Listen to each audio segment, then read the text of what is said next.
Hello friends, today we talk about most oncology emergency that is febrile neutropenia, है ना। तो हमने ये वाला टॉपिक ओंकोलॉजी में क्यों डाला है? सबसे पहला क्वेश्चन तो ये उठता है। देखो, जब भी हम ओंकोलॉजी की प्रैक्टिस करते हैं, यदि हमारे पास कोई कैंसर का पेशेंट है, उसके अंदर जब कीमोथेरेपी चलती है तो उसके अंदर जो न्यूट्रोपीनिया मतलब जो WBC सेल हैं वो सप्रेस हो जाते हैं और उसके वजह से काफ़ी सारी प्रॉब्लम्स आती है। उसके लिए हमारे को क्या मैनेजमेंट करना चाहिए, क्या प्रोटोकॉल करना चाहिए, एक तो हम इस तरह से इस लेक्चर का यूज़ कर सकते हैं। दूसरा, जिस भी प्रॉब्लम में जब भी हम CBC कराते हैं उसके अंदर जो एब्सोल्यूट न्यूट्रोफिल काउंट है ANC, वो हमेशा जब भी कम मिलेंगे, जब भी हम यही प्रोटोकॉल उसमें यूज़ करेंगे। ठीक है, तो बात करते हैं कि फेब्राइल न्यूट्रोपीनिया को कैसे हम चेक कर रहे हैं कि ये फेब्राइल न्यूट्रोपीनिया वाला केस है। देखो, उसके अंदर हमेशा जब भी हम ANC रिपोर्ट देखेंगे, मतलब एब्सोल्यूट न्यूट्रोफिल काउंट, वो हमेशा 500 माइक्रोलीटर से कम होगा। तो जब हम पहले कंडीशन तो ये फुलफिल करनी चाहिए। दूसरी कंडीशन कि उसको 38.3 डिग्री सेल्सियस या 100.4 डिग्री फ़ारेनहाइट से ऊपर का टेम्परेचर होना चाहिए, ये दूसरी कंडीशन होगी। ठीक है, तो हम इसकी रिस्क फैक्टर की बात करते हैं कि जो रिस्क है इसका, वो मतलब जो ड्यूरेशन ऑफ न्यूट्रोपीनिया है, मतलब कितने टाइम तक, जैसे हमने आज पेशेंट एडमिट किया और हमने उसका ट्रीटमेंट स्टार्ट कर दिया, तो उसका डेली हम रिपोर्ट CBC कराएंगे सुबह शाम। तो जितने ज़्यादा दिन तक ये इसका फेज़ रहेगा उतने ज़्यादा पेशेंट रिस्क पे रहेगा, हाई रिस्क पे। ठीक है, अब हम कीमोथेरेपी पे देखते हैं। जब हम कीमोथेरेपी कराते हैं उस समय न्यूट्रोफिल का सप्रेशन हो जाता है ना। या जब भी हम रेजिमेन या ट्रीटमेंट करते हैं इसका, क्या बोलते हैं, कैंसर का, हमेशा। और इसमें एक और रिस्क मिल जाता है हमें कि जो पेशेंट हम जब भी कैंसर का हम ट्रीटमेंट करते हैं उस समय पेशेंट के GI में या म्यूकोसा में एक मतलब म्यूकोसाइटिस जिसको बोलते हैं, मतलब ओरल अल्सर टाइप के हो जाते हैं। उसका हमें मेन ध्यान रखना चाहिए क्योंकि इस केस में पेशेंट कुछ भी खा नहीं पाता है ना। और क्या बोलते हैं, उसको ऐसा लगता है कुछ गले में अटक सा रहा है और मुंह में मतलब स्वेलिंग टाइप की आ जाती है। तो हमें इसका अच्छे से ध्यान रखना है। और हाँ, अब हम डायग्नोसिस की बात करते हैं। तो डायग्नोसिस में हमेशा जब भी हम एग्जामिनेशन कराएंगे, पेशेंट को एग्ज़ाम करेंगे, तो हमेशा जहाँ पे भी हम IV फ्लूइड्स वगैरह लगाते हैं, जहाँ पे कैटेटर की साइट होती है, उसका अच्छे से चेक करना है कि वहाँ पे कोई स्वेलिंग नहीं होगी, कोई नील नहीं पड़ गया है, या कोई मतलब इन्फेक्शन टाइप का नहीं हो गया है, कोई वाउंड टाइप का नहीं हो गया है। ठीक है, दूसरा पेरिएनल, जो हमारा पेरिएनल एरिया है उसका हम एग्ज़ाम करेंगे। ठीक है, उसके पूरे माउथ का म्यूकोजल सरफेस का हम एग्जामिनेशन करेंगे, है ना।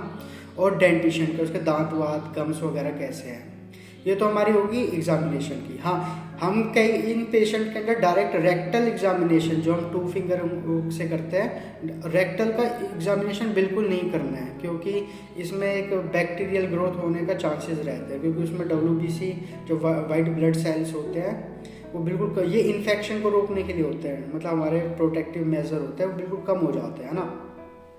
तो हम बात करते हैं कि मतलब हमें और क्या, ये तो मतलब डायरेक्ट एग्जामिनेशन होगा, है ना। अब बात करते हैं हम इसमें मतलब क्या क्या हमें रिपोर्ट्स करानी चाहिए। इसमें हमें कल्चर ऑफ ब्लड कि पता चले कि कोई बैक्टीरियल है या फंगल इन्फेक्शन है ना। स्टूल और स्पूटम का भी इसके अंदर हम टेस्ट कराते हैं। और हमें इसके अंदर चेस्ट एग्जामिनेशन जैसे एक्सरे वगैरह या रेडियोग्राफी वगैरह हमें इसके अंदर करा लेना चाहिए।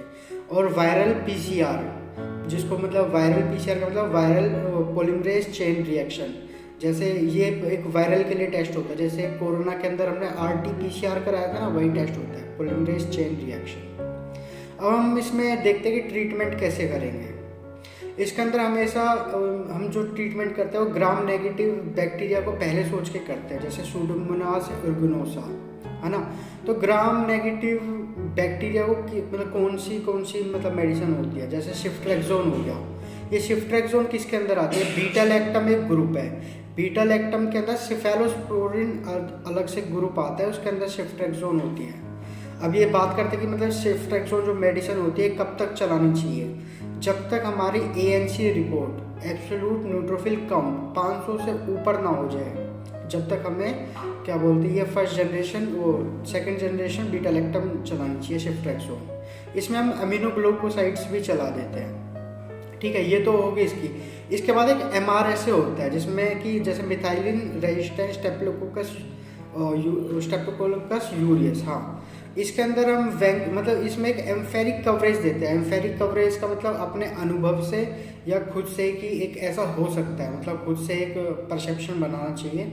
उसमें हम क्या क्या यूज़ करते हैं, जैसे वैंकोमाइसिन हो गया और लिनोजोलिड हो गया। इसमें हम 2 एंटीबायोटिक थेरेपी चलाते हैं। पहली तो होगी ये बीटा लैक्टो वाली सिफ्ट्रेक्सोन, इसके साथ में हम वैंकोमाइसिन या लिनोजोलिड ये सब चला देते हैं। ठीक है, अब इसमें बात करते हैं कि मतलब जब पेशेंट को हमें लगे कि भैया पेशेंट को कैसे मतलब मतलब कैसे समझे कि थोड़ा ठीक हो गया और कैसे हमें उसको रिलीव करना चाहिए आउट पेशेंट की तरह, है ना। जब भी जो फीवर होगा, यदि वो 72 आवर्स से ज़्यादा हो गए उसको, या 24 आवर्स से ज़्यादा फेब्राइल पीरियड आ गया, मतलब क्या बोलते हैं अब उसको 24 घंटे हो गए, उसको कोई बुखार नहीं है ना, और उसको जो हमने कल्चर कराया था वो भी रिपोर्ट्स नेगेटिव हो गई, तो हम उसको एक आउट पेशेंट की तरह ट्रीट करेंगे। उसमें हम उसको एमोक्सिसिलिन जो 625 वाली जो क्लूवेनिक एसिड के साथ आती है या फ्लूरोक्विनोल्स, इसको देके घर पे भेज देंगे।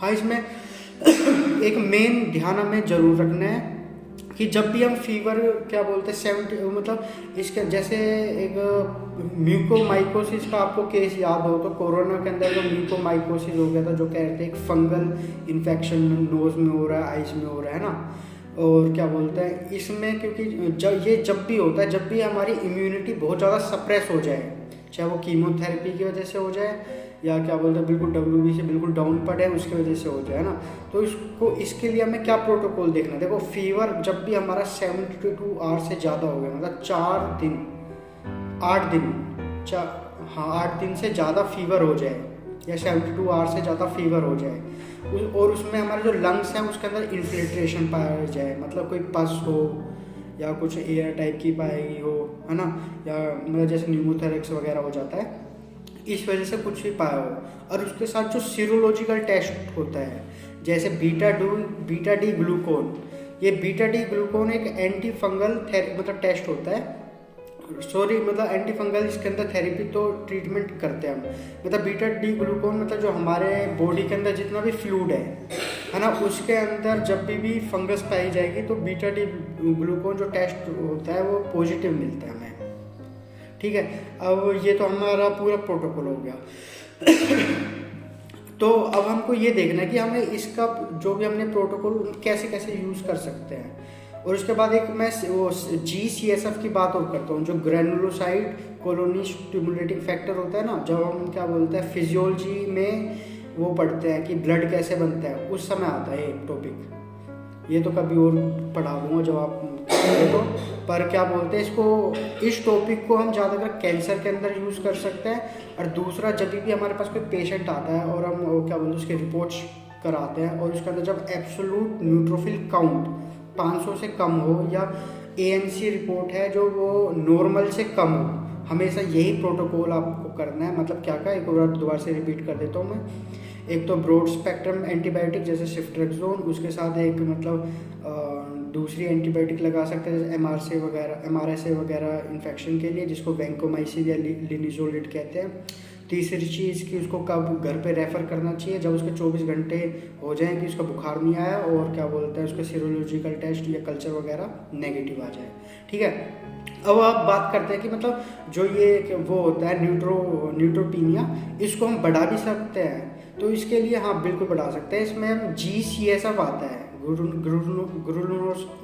ग्रेनुलोसाइड्स कॉलोनी स्टिमुलेटिंग फैक्टर। ठीक है, इसके अंदर इसके डोज क्या होते हैं 5 μg/kg पर डे के हिसाब से, मतलब जितना वेट है उसको 5 से मल्टीप्लाई करेंगे 5 μg से, वो एक दिन का होता है। उसको सबक्यूटेनियस लगाते हैं, है ना, उसके अंदर सबक्यूटेनियस टिश्यू के अंदर, तो इससे जो ANC वो होती है वो बढ़ जाती है, मतलब ये एक तरह से उसको स्टिमुलेट करता है ना। अब दूसरी चीज़ में देखते हैं कि ये इसका कॉन्ट्री इंडिकेशन भी है कि जब भी हम कीमोथेरेपी करेंगे उसके 24 घंटे के अंदर ये हम ग्रोथ फैक्टर जो हम लगा रहे हैं बिल्कुल भी नहीं लगाएंगे। तो ये आज का हमारा पूरा टॉपिक ख़त्म हो गया। इसको हम कैंसर में भी यूज़ करेंगे और जिसका न्यूट्रोफिल काउंट कम है